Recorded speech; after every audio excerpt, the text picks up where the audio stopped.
Bismillahirrahmanirrahim. Assalamualaikum warahmatullahi wabarakatuh.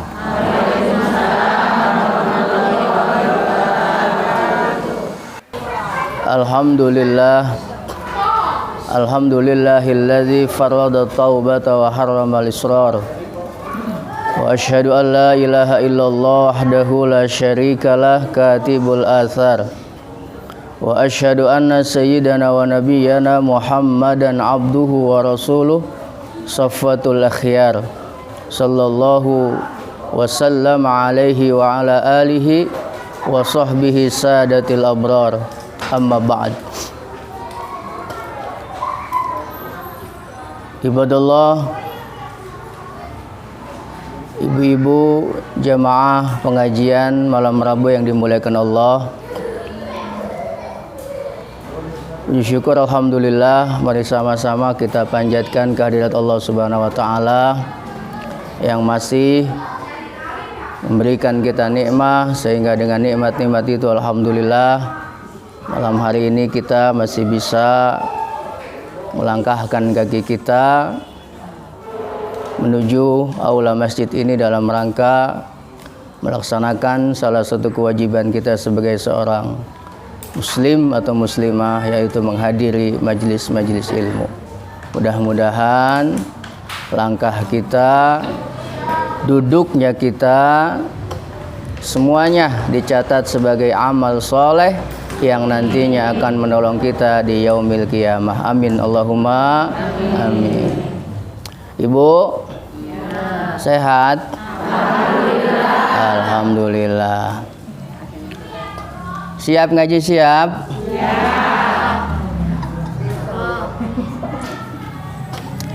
Kita lanjutkan pengajian kita, Kitab Wasiyatul Mustafa li Ali karamallahu wajhah. Bismillahirrahmanirrahim. Qala al-musannif rahimahullahu ta'ala wa nafa'ana bi 'ulumihi fid dharain amin. Al-Fatihah. A'udzubillahi minasyaitonir rajim. Alhamdulillah.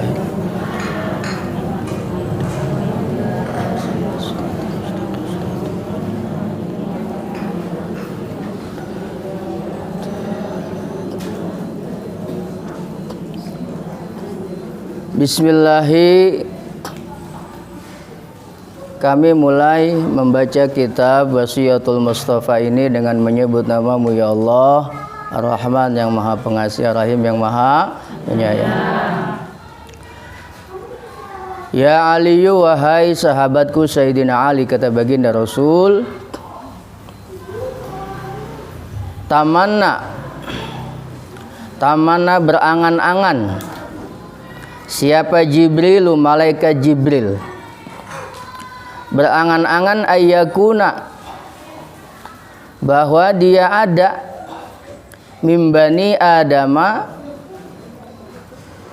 menjadi bagian daripada keturunan Nabi Allah Adam alaihissalam. Jadi maksudnya malaikat Jibril itu pernah berangan-angan kepengen jadi manusia. Jadi malaikat Jibril, Bu, itu pernah kepengen jadi manusia kayak kita nih begini ya. Apa alasannya malaikat Jibril kepengen jadi manusia? Li sab'i hisalin, disebabkan karena 7 perkara. Jadi 7 amalan yang biasa dilakukan oleh kita manusia, ini yang bikin malaikat Jibril iri sama kita. Sampai-sampai seorang malaikat Jibril kepengen menjadi manusia kayak kita. Berarti ini 7 amalan hebat banget ini. Luar biasa ya. Punya keistimewaan yang sangat luar biasa. Karena 7 amalan ini sampai membuat malaikat Jibril pengen jadi manusia. Nah, apa 7 amalan itu? Yang pertama, as-shalawatil khamsi. Salat 5 waktu ma'al imami, bareng imam. Artinya salat 5 waktu dikerjakannya dengan imam atau berjamaah. Jadi amalan pertama yang bikin malaikat Jibril iri sama kita adalah salat 5 waktu berjamaah. Makanya wajar kalau kemudian Nabi pernah bersabda, salatul jamaah afdalu min salatil fardhi bi 27 darajah. Bahwa salat berjamaah itu lebih utama nilainya 27 derajat ketimbang salat dewek sendirian. Ya. Bahasa apa dewek itu? Ya. Makanya biasain sholat itu berjamaah supaya dapat keistimewaan. Bahkan dalam hadis lain kata Nabi, alaika bisolatil jamaah fa innaha indallahi kamasyika ilal haji wal umrah. Kata Nabi, biasakanlah kita ini sholat 5 waktunya dengan berjamaah di masjid, di mushola. Kenapa? Karena orang yang berjalan dari rumah menuju masjid, menuju mushola buat sholat berjamaah itu seperti dia sedang berjalan melaksanakan ibadah haji dan umroh. Subhanallah. Ya. Jadi biar kata kita belum gablek duit, emang belum gablek ya. Ya. Itu kita bisa dapat pahala haji dan umroh kalau kita berangkat dari rumah ke masjid sholat jamaah, bukan lewat doang, sholat jamaah. Dalam hadis lain nih, al-jum'atu hajjul fuqara. Jumat itu adalah sarana pergi hajinya orang-orang yang belum punya duit. Kalau saya bilang orang-orang miskin terlalu kasar, ya. Orang-orang yang belum punya duit, ya. Jadi tadi bilang bu sama lakinya nih, abang, saya tahu abang belum gablek duit, tapi abang pengen pergi haji, gampang bang. Kalau Jumat datang paling dulu. Karena Jumat itu adalah sarana hajinya orang-orang yang belum punya duit. Makanya bapak-bapak nih kalau mau berangkat Jumat ngomong sama bininya, "Mah, bapak mau pergi haji dulu ya?" Bisa. Bininya paling ketawa wae dalam hati. Orang susah nah ketahuan.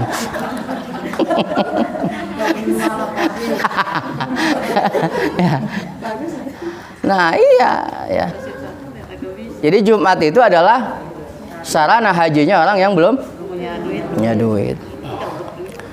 Nah, ibu juga jangan sampai ketinggalan ikut bagian, karena kata Nabi, seorang perempuan, seorang istri yang menunggu kedatangan suaminya selesai pulang sholat Jumat, kemudian dia cium tangan suaminya, itu sama aja dia nyium Hajar Aswad. Tuh. Hoi.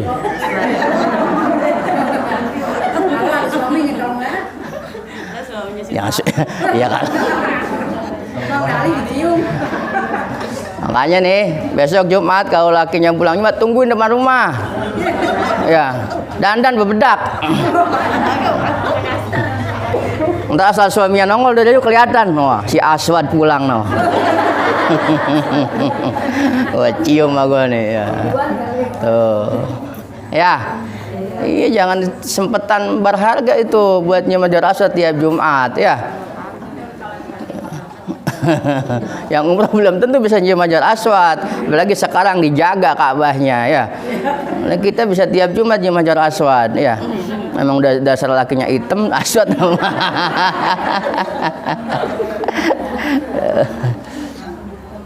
Tuh sholat berjamaah.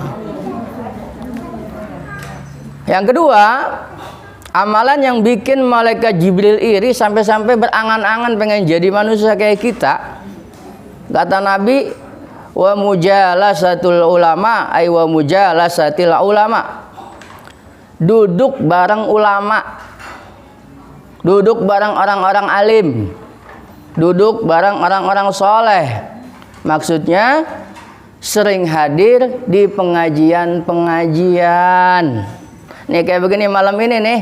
Ini malaikat Jibril iri sama kita nih. Malaikat Jibril cemburu sama ibu-ibu nih. Iya. Karena ibu-ibu sedang duduk di majelis ilmu. Sedangkan kata Nabi, man intaqala yata'alamu ilman ghufira lahu qabla yakhtua. Orang nih yang udah punya niat pengen ngaji, pengen berangkat, pengen datang ke pengajian. Dari sore udah ngedenger pengumuman Bang Dalih, ntar malam ngaji, ibu langsung datang. Oh, ya, insya Allah, ntar malam pengen ngaji nih. Itu baru ngomong begitu doang, udah dicatat pahala. Ibu pakai kerudung, pakai baju, dandan, ngaca, pahala semua udah. Dan kata Nabi, gufira qabla ayah tua. Dosa-dosa ibu semua udah gugur diampuni nama Allah sebelum ibu ngelangkah keluar rumah. Tuh hebatnya ngaji itu baru niat begitu doang tuh. Apalagi hujan ya, waduh. Belum langkahnya, wah setiap langkah dihitung kebaikan itu. Luar biasa.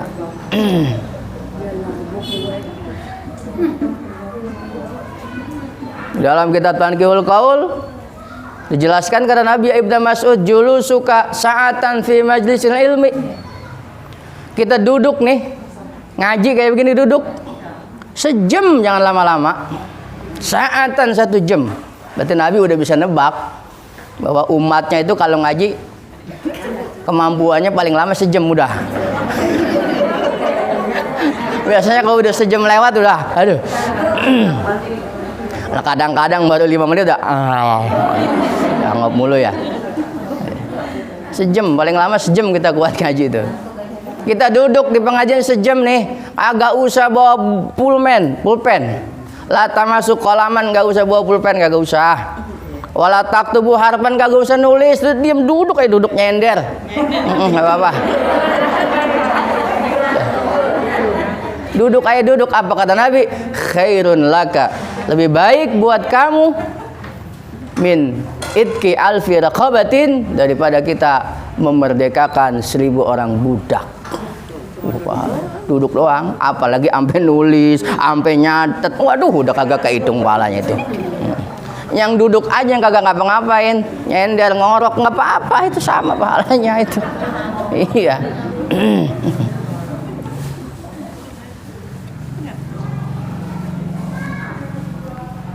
Wa nadharuka ila wajhil alim, memandang ya kita ke wajah guru kita. Kita ngelihat muka guru kita. Itu jangan dikira kagak ada ibadahnya, itu pahalanya gede. Khairun laka, lebih baik buat kita min alfi farasin, daripada 1000 ekor kuda tasaddaqta fi sabilillah, yang kita sedekahkan di jalan Allah. Tuh, ngeliatin muka guru tuh. Iya.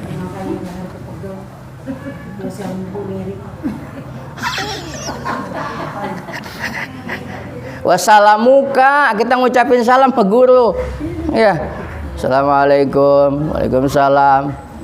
Khairun laka, lebih baik buat kita di pengajian begini nih, ucapin salam. Min alfi ibadatin, min alfi sanatin ibadah, daripada kita ibadah 1000 tahun. Kagak ada orang kuat ibadah 1000 tahun ya. Lah umur kita kagak ada yang nyampe segitu.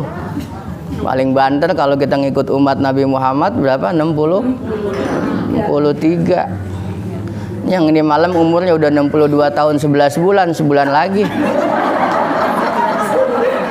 Ya, sebulan lagi tuh. Aduh. Iya, yang kasihan lagi yang 62 tahun 11 bulan 3 minggu, seminggu lagi. Aduh. Udah banyak-banyak makan enak dah ya. Mudah-mudahan panjang umur semua ibu-ibu ya. Ya Rabbal alamin. Panjang umur tapi sehat. Panjang umur nggak sehat ngapain kesian. Jangan sehat doang, banyak duitnya. Oh iya, panjang umur sehat miskin. Kasihan juga kamu. Kita pengennya panjang umur, sehat, banyak duit. Iya begitu. Kalau minta jangan tanggung-tanggung. Panjang umur, sehat, miskin seumur umur. Kasihan amat ya. Itu yang kedua. Ngaji pahalanya luar biasa. Makanya orang-orang sekarang ini kadang-kadang kalau diajak ngaji susah banget, alasannya ada aja. Ya, alasannya nemu aja nemu. Kadang-kadang, oh ngaji po yuk ikut ngaji.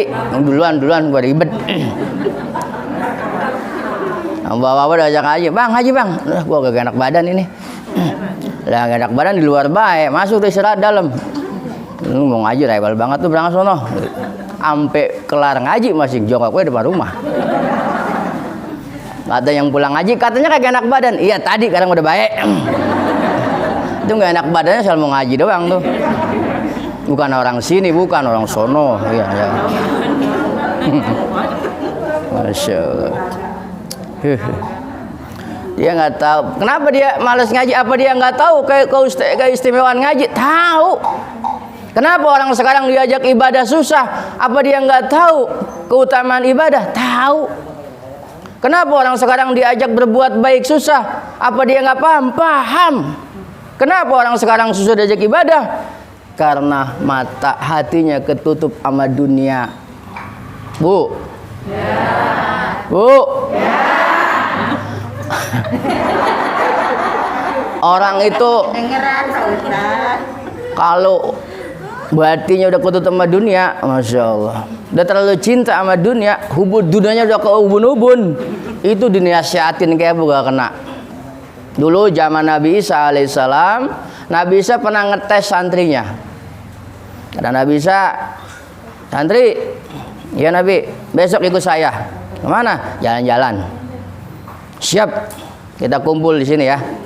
Siap Nabi, capai jam dulu Pak bawa bekal. Siap. Besok waktu yang ditentuin kumpul di tempat yang sudah ditentuin. Mana bekalnya? Bawa roti dia satu, Nabi Isa bawa roti dua. Sini roti kamu, jadiin satu, jadi tiga bungkus. Pegang.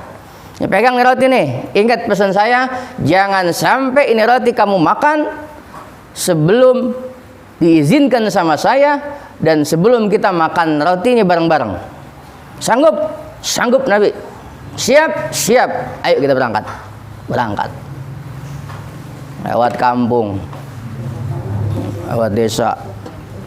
Setengah perjalanan istirahat. Pas lagi istirahat Nabi Isa pengen pipis. Buang air kecil. Ini santri sendirian nungguin roti. Nah bisa kencing, ini bocah perutnya bubunyi baik, gerebek lapar rupanya. Aduh, perut lapar amat kata dia, kata santri nih, perut lapar amat nih kata bocah nih. Aduh, di depan ada roti tapi kagak boleh dimakan kata Nabi.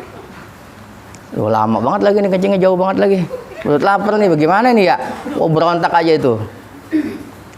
Tapi karena saking lapar banget dia lupa sama pesen Nabi Isa. Dibuka tuh roti dimakan atu. Blok, tutup lagi. Gak lama pulang Nabi Isa habis pipis, lanjutkan perjalanan sampai di suatu kampung istirahat, pengen makan. Kata Nabi Isa, santri tadi roti yang dibawa mana, buka kita makan bareng-bareng. Pas dibuka roti yang tadinya 3 tinggal 2. Kata Nabi Isa, lah perasaan saya berroti 2, kamu 1, 2 tambah 1 pun 3. Lah sekarang apa tinggal 2 nih roti, yang 1 kemana? Kata Nabi Isa. Kata santrinya godek, agak tahu Nabi. Bagaimana bisa kagak tahu? Lu yang megangin kata bisa. Iya saya kagak tahu. Beneran, bener saya kagak tahu. Ya udah tutup, nggak jadi kita makan roti. Beli nasi padang. Nasi padang. Lauknya ayam goreng. Ya, beli ayam, makan selesai. Tulang-tulang ayam. Daging ayam yang udah tulang-tulangnya dikubur. Pas dikubur Nabi Isa ngomong di depan santri-santri, kau lihat tulang-tulang ayam saya kubur. Lihat Nabi, dengan izin Allah nih tulang ayam akan berubah jadi ayam hidup. Hai tulang-tulang ayam, dengan izin Allah jadilah engkau ayam. Tuk, hidup jadi ayam tuh Bu. Yuk yuk yuk yuk hidup. Hai santri, kau lihat Nabi, ini mukjizat Allah. Kau percaya? Percaya. Yakin? Yakin. Siapa yang makan roti? Sumpah nggak tahu. Bukan saya nggak tahu. Oh ya sudah. Bandel bocah ini ya. Ya udah, ayo jalan lagi jalan. Jalan ketemu sungai. Wah ada sungai ini. Santri, ya Nabi. Diri di belakang saya. Pegangin baju saya. Kita jalan di atas air. Dengan izin Allah, saya bisa jalan di atas air. Beneran Bu, Nabi Isa bisa jalan di atas air. Santri ngikutin. Sampai tepi, Nabi Isa ngomong, santri kau lihat, tadi kita bisa jalan di atas air. Lihat Nabi, itu namanya mukjizat. Kau percaya mukjizat? Percaya Nabi. Percaya dengan Allah? Percaya. Yakin? Yakin. Siapa yang makan roti? Godek lagi itu bocah. Bukan saya, bukan. Sumpah bukan. Ya sudah. Jalan lagi jalan. Ketemu gundukan tanah. Kata Nabi Isa, santri, ini gundukan tanah akan saya jadikan emas dengan izin Allah. Hai gundukan tanah, jadilah engkau emas. Tuh gundukan tanah jadi emas Bu. Pas itu jadi emas dipotong 3 sama Nabi Isa. Set jadi 3. Santri, ini emas ada 3. Yang satu buat saya, yang satu buat kamu. Tuh bocah nanya lagi, satu lagi buat siapa Nabi? Yang satu lagi buat yang makan roti.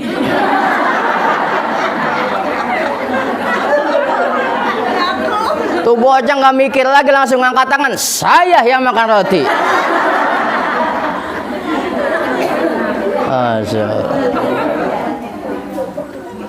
Paham Bu, paham?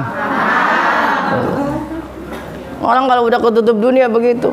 Dikasih lihat mukjizat kagak percaya. Percaya doang tapi kagak ada takutnya. Tapi sama harta sama ketap dia. Orang begitu Bu ya. Mentekan supaya batin kita tetap lemah lembut, tetap lunak. Kuncinya satu, jangan sampai kita kagak datang ke pengajian. Karena kumpul dengan ulama, kumpul di pengajian-pengajian, ini bikin hati kita lembut, bikin hati kita tenang, nambah ilmu, nambah silaturahim dan lain sebagainya. Nih Nabi ngingetin kita nih. Idza madha 'alal mu'mini arba'una sabahan.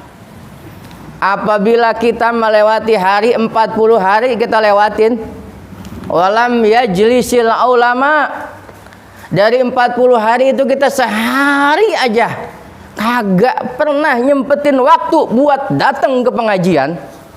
Jadi udah 40 hari nih, sehari acan-acan aja kita kagak pernah datang ke pengajian selama 40 hari itu.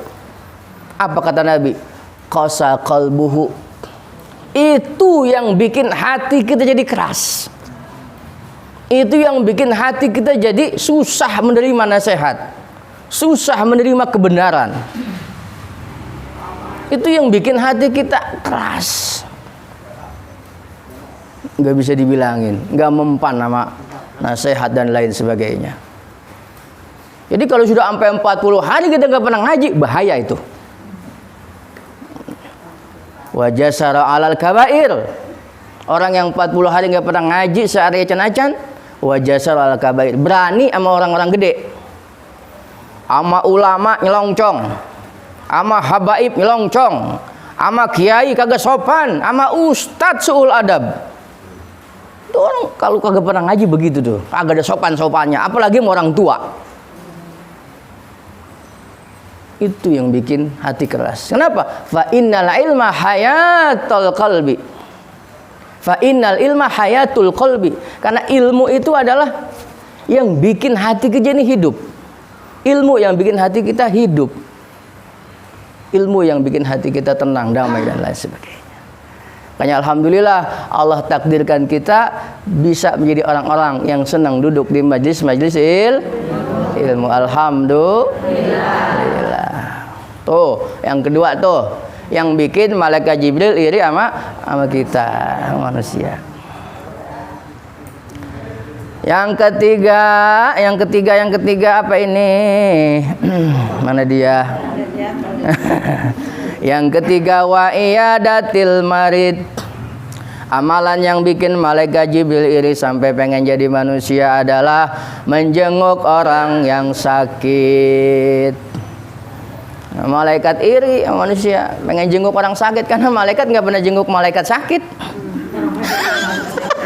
Nggak pernah malaikat ditanya, malaikat Israel bertanya, Israel lu mau kemana? Mau nengok malaikat Israel sakit? Nggak pernah. Ada malaikat nggak pernah sakit ya, makanya dia. Jadi nengok orang sakit itu adalah amalan yang pahalanya besar, Bu. Amalan yang pahalanya gede. Jangan disangka kita nengokin orang yang sakit kagak ada pahalanya. Kata Nabi, siapa orang yang berjalan dari rumah menuju ke rumah seseorang yang sedang sakit dengan maksud dia menjenguknya, maka dia seolah sedang berjalan di taman surga. Cuman kalau kita nengokin orang sakit kudu pakai adab. Jangan polos. Ini mah nengok orang sakit polos bener. Lu sakit apa emang? Ini yang ngerasain apa emang? Begini. Waduh. Gua kemarin temen gua sama persis sama yang lu rasain begitu. 3 hari mati. Wah. Boleh begitu ya. Walaupun bener begitu jangan diomongin. Tetap harus ngasih semangat. Wa min tamami iyadatil marid. Ya. Jadi adab kita menjenguk orang sakit tuh ayat doa hadukum yadahu ala wajihi. Jadi cara kita pas nengok orang sakit nih, ini kalau pas lagi normal ya, nggak pas pandemi kayak begini. Kalau gitu kan nggak boleh tengok sekarang ya. Iya, lagi normal nengok kita tangan kita di kepala dia, atau kalau emang nggak bisa pegang tangan dia, kaifa huwa, tanya pengen dirasa. Terus begitu kita kasih semangat. Oh, apa-apa itu mah biasa itu. Banyak yang begitu pada baik. Apa itu mah biasa gitu. Jangan polos ya, yang biasa. Ini Allah lagi sayang sama kita, Allah lagi sayang, lagi tegur. Semangat. Iya, Allah lagi pengen negur. Semangatin. Dan kalau kita bisa begitu, itu pahalanya gede banget itu. Masya Allah. Ya. Iya. Kedua juga, nengok orang sakit itu bisa mengingatkan kita. Oh iya, masih bisa sakit. Supaya kita nggak sombong. Kenapa Fir'aun sampai ngaku jadi Tuhan? Karena nggak pernah sakit seumur sama Fir'aun. Jangan ke penyakit yang berat-berat, pilek aja nggak pernah Fir'aun. Pilek nggak pernah, gatal kudis nggak pernah, sehat dia mah. Makanya dia sampai berani, ana rabbukumul a'la. Oh, saya Tuhan, saya nggak pernah sakit, saya sehat terus. Tuh. Kayak sakit itu menunjukkan bahwa kita manusia. Yang Nabi aja, Nabi Muhammad SAW sakit. Nabi Ayub, ibu tahu Nabi Ayub sakit. Tahu? Kenal di mana? Tahu baik. Oh, ceritanya, iya tahu, iya. Iya benar. Nabi Ayub sakitnya berapa tahun? 18 tahun. Sakit. Sakitnya bukan sakit biasa, kulitnya pada rontok, agak ada dagingnya, tinggal tulang doang, isinya belatung. Asal mau sholat tuh belatung ditaruhin, ambil wudhu, selesai ditaruh, kembaliin lagi. Masya Allah tuh orang, Masya Allah, sampai sebegitunya. Itu belatung, kalau kita makan, jangan kata belatung, nyamuk aja, keplak sama kita, sewot jasa, ya. Taruhin lagi. Coba itu Masya Allah. 18 tahun. Kata istrinya apa? Bang, abang Nabi, abang Rasul, mohon dong sama Allah biar dikasih sehat. Pasti dijabah sama Allah. Tapi kamu gimana? Enggak, malu. Malu katanya, malu. Saya hidup sehat udah puluhan tahun. Baru dikasih sakit segini masa saya udah ini, malu saya.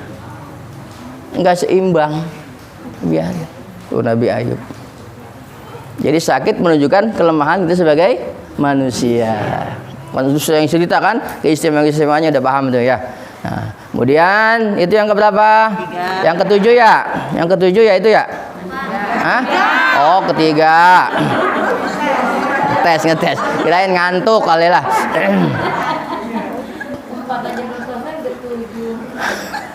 Yang keempat.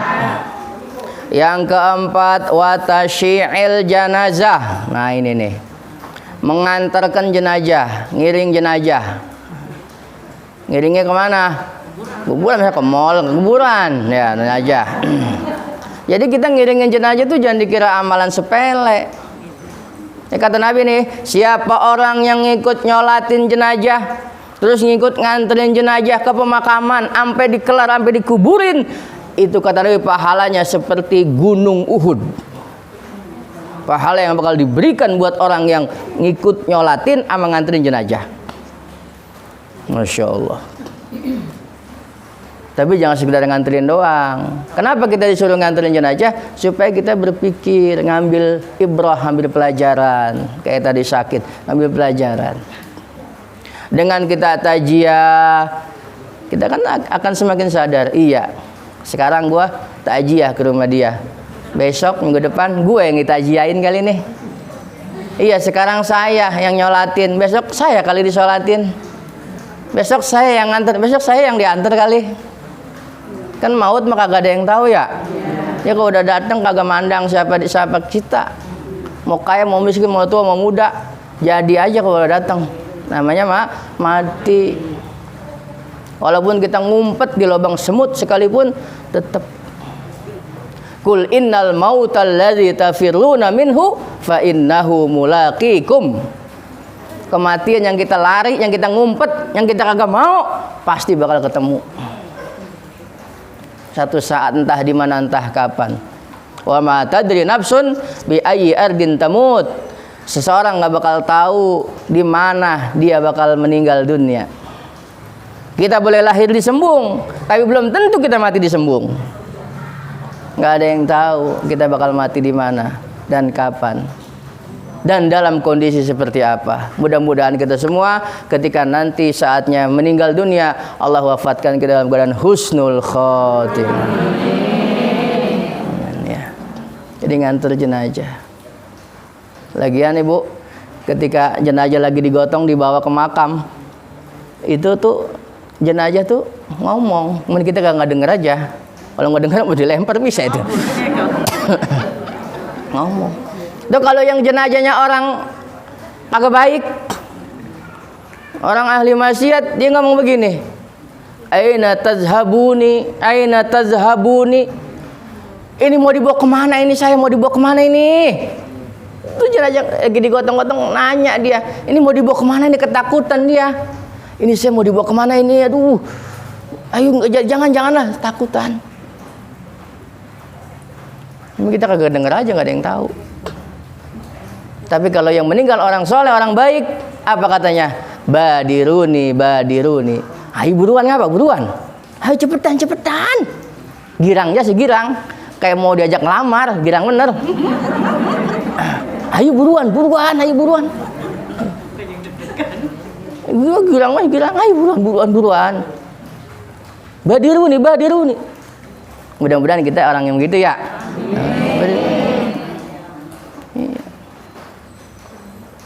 Belum sampai di makamnya, kubur. Ujul angka tinggal datang dua malaikat munkar nakir. Itu munkar nakir itu buat nanya orang ahli maksiat, Bu. Kalau yang meninggal orang ahli maksiat, yang datang munkar nakir. Sahabat bertanya, bagaimana hal ihwal munkar nakir ya Rasul? Kata Rasul, munkar nakir itu tinggi gede, mukanya serem. Dan kalau ngomong mulutnya keluar api. Man rabbuka. Tuh munkar nakir tuh. Blebuk, tembus ke lapis bumi kita. Hancur, naik lagi. Man nabiyuka. Nyembur api. Gebluk lagi. Begitu seterusnya. Tapi kalau yang meninggal ahli ibadah orang baik, bukan nakir yang nanya, malaikatnya namanya Basyar Mubasyar. Ya Bu, Basyar Mubasyar. Siapa Basyar Mubasyar? Oh, Basyar Mubasyar itu malaikat yang ganteng, bersih, wangi, dan kalau ngomong suaranya lembut bener. Man rabbuka gitu. Man nabiyuka. Lah itu yang ditanya pules. Lah iya beneran. Yang ditanya pules kayak pengantin baru, tau-tau udah pagi bae. Tau-tau jam subuh aja. Lah cepet amat ini ya gitu tuh. Itu kalau orang ahli ibadah begitu, nggak kerasa. Cepet banget kayak pengantin baru, cepet banget lah. Gitu. Udah tau udah subuh bae gitu. Begitu kan ya? Au. Tapi kalau orang ahli maksiat lama itu. Seperti itu. Basyar, mubasyar. Wah, banyak kalau cerita kematian gitu ya. Kemudian yang kelima, amalan yang bikin malaikat iri adalah wasakil ma'i, memberikan air, menuangkan air minum. Ya, masih orang air minum. Ya. Tuh kasih orang minum pahalanya gede tuh. Hah? Minum yang beneran nih, tapi kalau yang sembarang jangan saja. Kalau tamu minum kasih air sampai enggak gitu, kasih air. Ada kasih acara nyumbang air, jangan air mulu lagi nyumbang ya, jangan juga.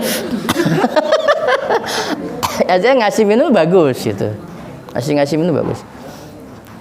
Dulu ada orang pelacur, wanita pelacur kausan. Akhirnya dia ngeliat sumur, dia turun ke sumur tuh, ngambil air pakai sepatunya. Pas mau diminum, dia ngambil susah kan, sumur perempuan. Pas mau diminum, di sampingnya dia ada anjing kausan. Akhirnya dia kagak jadi minum, dikasih anjing tuh air. Perempuan pelacur hina, kausan, ngambil dia, nyemplung ke sumur, pakai sepatu dia. Tadang udah mau diminum kagak jadi, ngelihat anjing. Yang kausan anjing bukan onta, anjing. Jangan ngeliatin saya ngomong anjingnya.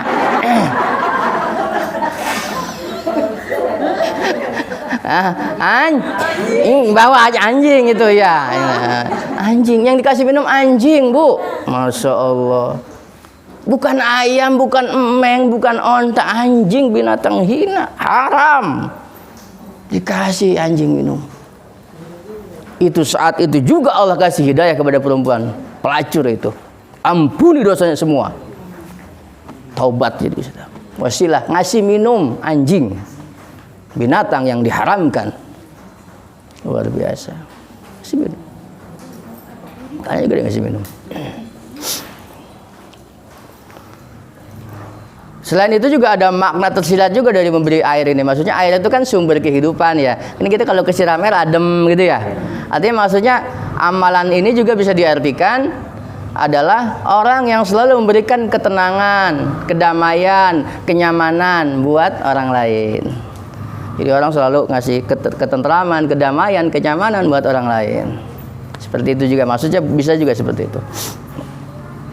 Itu yang kelima. Udah jam berapa ini? Yang keenam, wasulhu bainal isnaini. Wasulhu bainal isnaini yang keenam, mendamaikan dua orang yang sedang berselisih. Ngedamain dua orang atau lebih dari dua orang yang sedang berselisih, berkonflik. Jadi kita kalau ngeliat ada siapa saja orang yang kita kenal sedang nggak biasa-biasanya diam-diaman, nah, kita kalau ngeliat begitu tuh, ini momen kesempatan buat kita nyari pahala. Ngapain? Diakurin, didamein. Jangan kesempatan buat kita. Nah ini makin dipanas-panasi, jangan. Dosanya gede itu. Harus didamein. Tuh. Itu pahala amalan ini yang bikin malaikat Jibril iri sama kita. Ngedamain orang yang sedang berselisih. Manusia pasti berselisih, Bu. Pasti itu. Rambut boleh sama hitam. Tangan boleh sama dua. Iya kan? Ya. Tapi otak pikir kita beda-beda. Likuli rosin ra'yun, setiap kepala punya pendapat, punya ide sendiri-sendiri beda-beda, sehingga wajar kalau berbenturan, salah paham, tersinggungan. Itu pasti dalam hidup. Namanya orang berinteraksi, namanya kita manusia. Pasti ada gesekan-gesekan. Nah, ketika kita melihat ada saudara kita, apalagi orang yang kenal, nggak biasa-biasanya, disitulah kita menjadi orang ketiga yang menjembatani keduanya sehingga bisa mendamaikan lagi. Dan kalau itu bisa, pahalanya luar biasa. Insya Allah. Ya. Wah, ini bahaya, ini lagi ngetren sekarang yang begini-begini nih. Kadang-kadang pemilihan, kalau di kampung-kampung itu kan pemilihan lurah, pemilihan kades ya kan. Itu kan wah, sering antar pendukung sering pada ribut. Ya kemarin aja nggak jauh kayak pilpres kemarin juga kan, sampai ada istilah kampret cebong ya kan. Sampai sekarang masih itu bebekas pengikut-pengikutnya itu. Tahu amat jadi apa pengikutnya itu yang jadi presiden siapa, kita mau begini-begini aja. Tapi kadang-kadang masih bebekas aja, masih becebong-cebong, masih bekampret-kampret aja.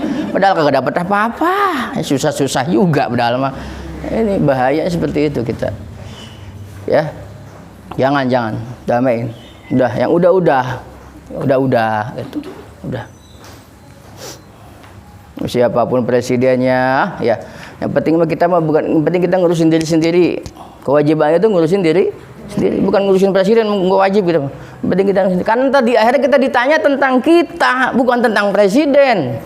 Ntar malaikat nanyain kita tentang amal kita, bukan amalan orang lain. Bu. Ya. Ini kalau udah mau sewet ya nih. Ya. Ini kan kadang-kadang kita di dunia ribet ngurusin orang lain mulu ya. Orang lain ngurusin mulu, perhatiin sama kita. Lah emang tadi akhirat kita ditanya orang lain?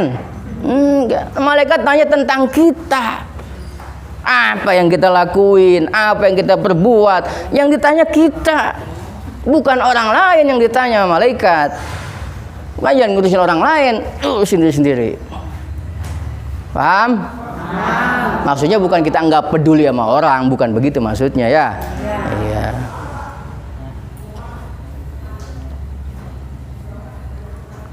Bu, ngantuk? Enggak. Yang terakhir, yang ketujuh, wa ikramul jari wal yatim. Amalan yang bikin malaikat Jibril iri adalah memuliakan tetangga dan anak yatim. Nah, ini masih nyambung sama yang keenam. Memuliakan tetangga, akur sama tetangga, rukun sama tetangga. Tuh. Malahan dalam sebuah hadis Nabi pernah ngingetin kita, kalau kita bikin sayur, kata Nabi, banyakin kuahnya, bagiin tetangga, bagiin kuahnya. Maksudnya bukan begitu. Ini mentang-mentang Nabi hadis begitu, bener masak sayur, kuahnya sampai setong. Tetangga kebagian semua air doang. Ngikutin hadis Nabi maksudnya ini pelajaran buat kita agar kita berbagi dengan tetangga. Apalagi kalau kita punya makanan apa, berbagi, masak, wanginya kan kecium kadang-kadang ya. Tetangga nyium wanginya doang ini. Dikit-dikit bagi gitu. Resep tetangga itu ya. Ya kayak saya tetangga memang tuker-tuker makan resep kalau begitu ya, resep.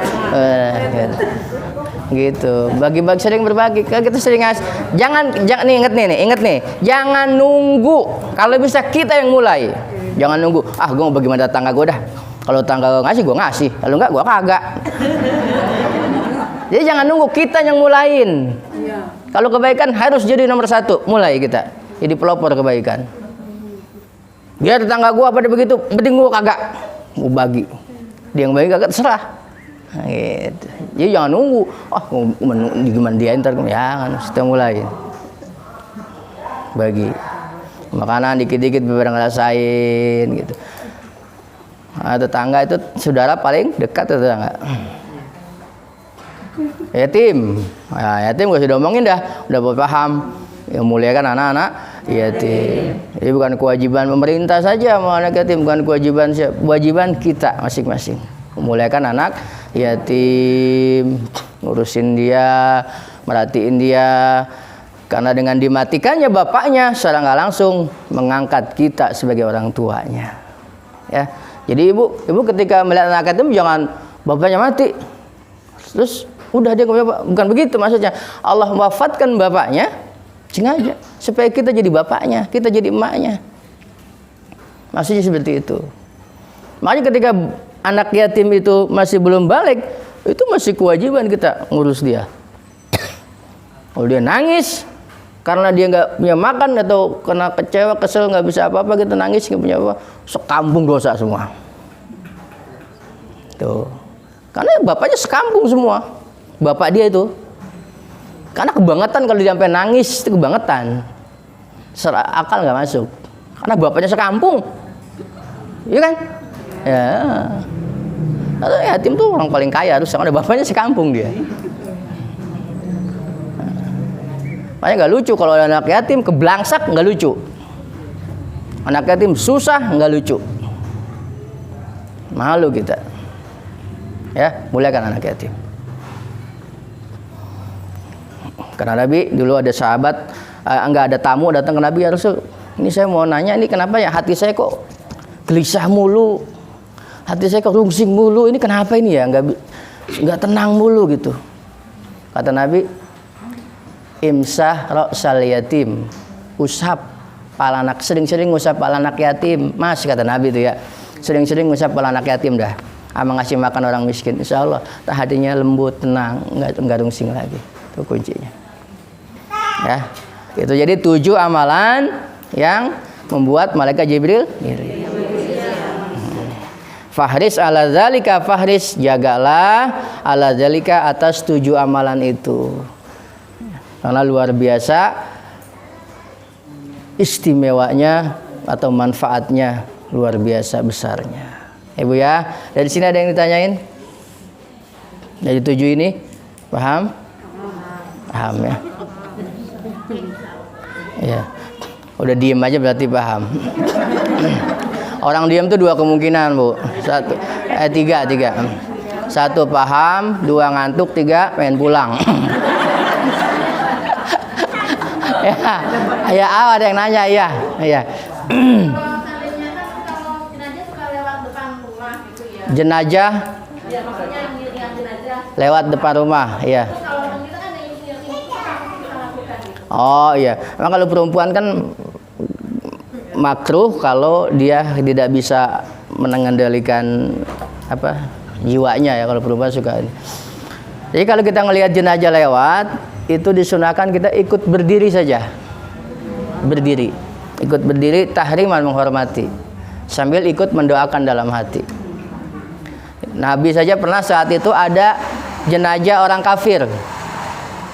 Jenazah orang kafir lewat, Nabi berdiri menghormati. Oh, itu orang kafir loh. Nabi berdiri menghormati. Cuma tidak mendoakan karena nggak bisa didoakan orang kafir. Jadi kalau orang lewat, ibu lihat, jangan masuk ke dalam, ngumpet, berdiri aja. Ikut berdiri menghormati sambil dalam hati mendoakan atau membacakan Fatihah lah minimal. Ya, seperti itu. Sama nggak sih kita nuntut ilmu, kita nonton TV nih, misalnya kayak acara Islam itu indah, kemudian ada sebuah tuh jamaah gitu. Ikutin gitu ya, masak kan? Iya. Sama nggak ada buat bersihin hati kita tuh, sama nggak ada pahalanya? Iya, sama. Waktunya mungkin kalau kayak ke masjid kali seperti ini kan tersita. Yang jelas kebaikan, nggak apa-apa. Dapat kebaikan. Kalau di situ kita ada manfaatnya, kebaikan kita, insya Allah kebaikan. Ya, nggak apa-apa. Walaupun dari TV, dari HP, dari apa lagi? Ya, radio, nggak apa-apa. Memang sekarang udah zamannya seperti itu. Sarana kebaikan sekarang mudah. Kita bisa mengaji lewat HP, bisa lewat televisi, radio gitu. Cuma satu ingat nih ya. Ingat, jangan semua ditelan. Apa yang kita dengar, apa yang kita jangan sampai dengar ya. Kita harus saring dulu. Ketika dapat masuk dari sini, ini wah, karena nanti kalau kita saring semua kita akan bingung sendiri. Oh, ini kota ini begini, begini, yang mana yang benar mana ya. Harus tanya lagi kepada orang yang kita percaya, keilmuan, asal dan sebagainya. Oh, ini begini benar enggak? Gitu. Ya, terus enggak apa-apa. Takutnya salah doang, salah nafsirin, akhirnya kita melenceng. Karena harus punya guru yang tetap, guru tuh.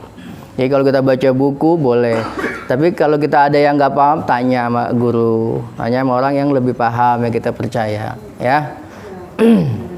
Supaya kita nggak tersesat. Karena kalau nggak ada guru, nanti gurunya syaitan, bahaya itu. Allahu a'lam bishawab. Al-Fatihah. Bismillahirrahmanirrahim. Alhamdulillahirrahmanirrahim. Maliki yaumiddin. Iyyaka na'budu wa iyyaka nasta'in. Ihdinas siratal mustaqim. Siratal ladzina an'amta 'alaihim ghairil maghdubi 'alaihim waladdallin. Ihdinas siratal mustaqim. Wallahul muwaffiq ila aqwamit thoriq. Wassalamualaikum warahmatullahi wabarakatuh. Allahul kafi rabbunal qasadnal kafi wajadnal kafi